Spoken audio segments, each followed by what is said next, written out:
Hey all here, OS Reviews. This is going to be a really quick comparison between the Chuwi HiPad and the Chuwi Hi9 Pro. The reason is because both of these tablets are at the same price now. They're at $130 that you can find online. So within the space of affordable Android tablets, there's the question of which one you should buy. And we're just going to clarify kind of those differences in this particular video. So obviously the size of these tablets are very different. The HiPad is a 10.1-inch tablet because it's geared more towards gaming and they want you to have a very immersive display, versus the Hi9 Pro, which has a 8-inch display. With that being said, the resolution of the screens are different. The HiPad comes in at 1080p versus 2K on the Hi9 Pro. It's one of the cheapest 2K displays you'll find on any tablet on the market, period. With that being said, they're both using LCD technology. They both are IPS and laminated, which means there's no gap between the display and the glass on top, and they are both pretty high quality overall panels that are enjoyable and perform well for the cost. Overall though, I would say that the Hi9 Pro has a slightly better display just because of that higher PPI. With that being said, it definitely makes sense that the HiPad chose a lower resolution, because if you're going to play back a lot of graphically intensive games, a lower PPI allows the tablet to run more smoothly in things like graphics and frame rates. So that's one area where they made a sacrifice in order to improve the performance when you are actually gaming. Alright, so in terms of the hardware, these two are also very similar. We're talking about the Helio X27 versus the Helio X20. The only difference between these two, they're both Deca core, so 10 cores, is the clock rate. The X27 is ever so slightly faster. Otherwise, both of these come with 3 GB of built-in RAM. They both come with 32 gigs of built-in storage. They both have Wi-Fi and Bluetooth, although the Hi9 Pro comes with 4G LTE. All versions of the Hi9 Pro come with a SIM card slot that you can use to actually make phone calls and browse the web when you're not connected to Wi-Fi. Another difference is going to be the capacity. We have roughly a 5,000 milliamp hour pack on the Hi9 Pro versus 7,000 milliamp hours on the HiPad. So you get a larger battery, but it's also a larger device.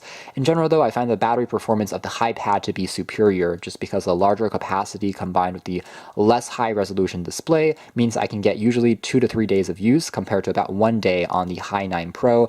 So with such similar hardware in terms of the processing power and also the RAM is exactly the same, it's really no surprise that performance is quite similar on both of these tablets. So titles like Asphalt 9 or PUBG do run a tad faster on the HiPad because of the faster clock rate that they're using for the CPU, in addition to the lower resolution display, which is better for the GPU. It doesn't have to push as many pixels around on the display. Compared to the Hi9 Pro, because they're using a super high-res screen, it does struggle a little bit more if you are playing back a demanding title.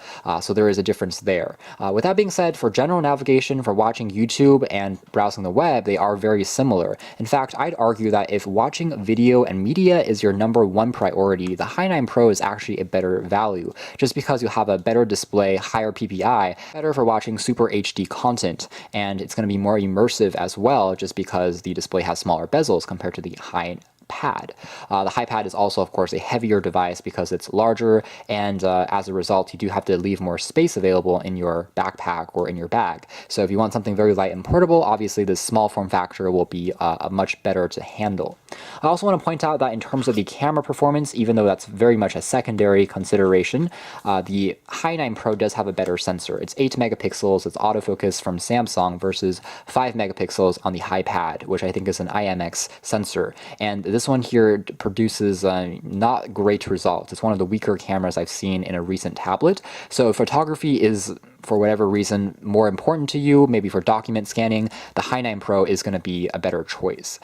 So that is more or less it. I would say ultimately it depends on what you use the tablet for, since the raw performance are quite similar. If you're using it more for gaming and you want the smoother frame rates, I would say the HiPad is a better choice because you get the larger display, slightly faster actual performance. If you want it mostly for watching back media, for things like reading back comics, and you want a higher resolution display but not as much gaming, then I think that the Hi9 Pro is actually the better choice. Ultimately, at the same price, I would personally prefer the HiPad a little bit more because I think that the construction quality is slightly better. The entire thing is made out of metal. It's definitely more interesting looking on the back compared to the Hi9 Pro, which has more of a plastic construction for the top and the bottom. It reminds me a bit more of a Xiaomi phone, so it's a bit more boring in terms of its design, even though it has that better display.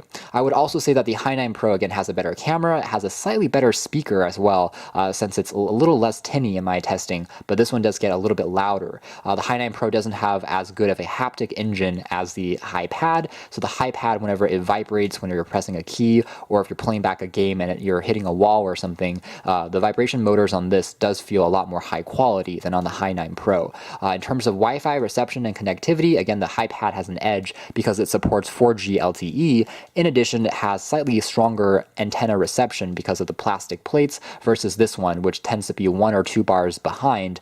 So if you always need to be connected to the internet at all times, again, that's another reason to consider the Hi9 Pro instead. So I would say the most important differences are going to be how you use these tablets, but in the end, the value between them is actually surprisingly close, even though they are styled very differently. But mostly, again, going to come down to form factor and whether you value connectivity and media versus gaming and having that larger display. So you can check out more details about both in the links down below, as well as our original reviews on both units also posted recently. But for now, that's been our video. Thanks for watching here at OS Reviews. That was our comparison between the Chuwi HiPad and the Chuwi Hi9 Pro.